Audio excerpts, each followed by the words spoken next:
Hello friends, welcome to RX500 MG। और आज हम बात करने वाले हैं स्त्री और प्रसूति रोग विशेषज्ञ के बारे में। आज हम जानेंगे कि आखिर स्त्री और प्रसूति रोग जो विशेषज्ञ होते हैं उनको उनकी डिग्री से हम कैसे पहचानें और किन किन समस्याओं के लिए इनके पास हम जा सकते हैं। तो चलिए बात करते हैं स्त्री और प्रसूति रोग विशेषज्ञ के बारे में।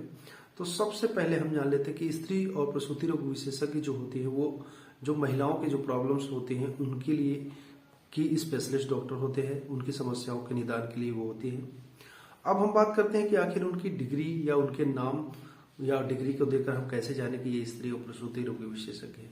तो सबसे कॉमन एक चीज देखी जाती है स्त्री और प्रसूति रोग विशेषज्ञ में कि ज्यादातर 80 to 90% जो महिलाएं होती हैं वही स्त्री और प्रसूति रोग विशेषज्ञ होती हैं, ऐसा देखा जाता है।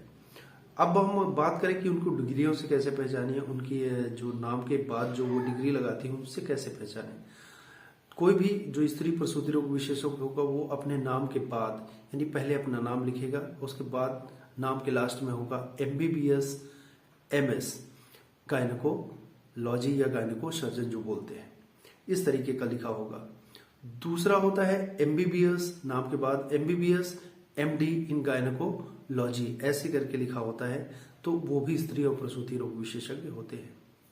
तीसरे में आता है उनके नाम के बाद में लिखा होगा MBBS DGO और लास्ट में ब्रैकेट में लिखा होगा गायनेकोलॉजिस्ट या फिर ऑब्स्टेट्रिशियन गायनेको सर्जन भी लिखा होता है, गायनेकोलॉजिस्ट भी लिखा होता है।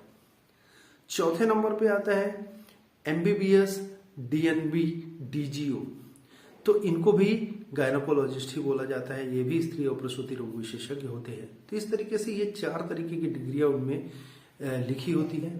इनमें जो एक डिग्री होती है MBBS MD गायनेकोलॉजी या गायनेकोलॉजिस्ट, तो वो ज्यादातर ये देखा जाता है कि जो सीवियर सर्जरी होती है, सीवियर सर्जरी में जो MBBS MD होते हैं वो सर्जरी नहीं करते हैं क्योंकि इनके पास सर्जरी की अथॉरिटी नहीं होती है और ये सर्जरी की स्पेशलिस्ट नहीं होते हैं। ये महिलाओं को अपनी दवाइयों से ठीक करने के स्पेशलिस्ट होते हैं, ज्यादातर ये देखा जाता है।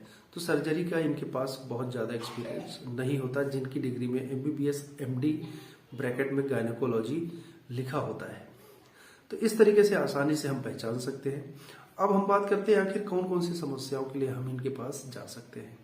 तो इन जैसे महिलाओं की बहुत सारी समस्याएं होती है, जैसे रिलेटेड टू उनके ओव्यूलेशन से, मासिक धर्म से संबंधित कई समस्याएं होती हैं, और कंसीव करना यानी कि गर्भधारण से संबंधित समस्याएं होती हैं, तो मोनोपॉज होता है। इस तरीके से बहुत सारी ऐसी समस्याएं होती हैं जो महिलाओं में होती हैं। इस तरीके से इन सभी समस्याओं के लिए गायनेकोलॉजिस्ट के पास जाया जा सकता है।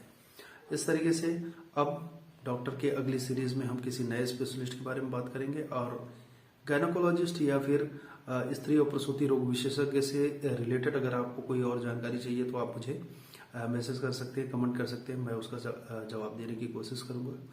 Thank you.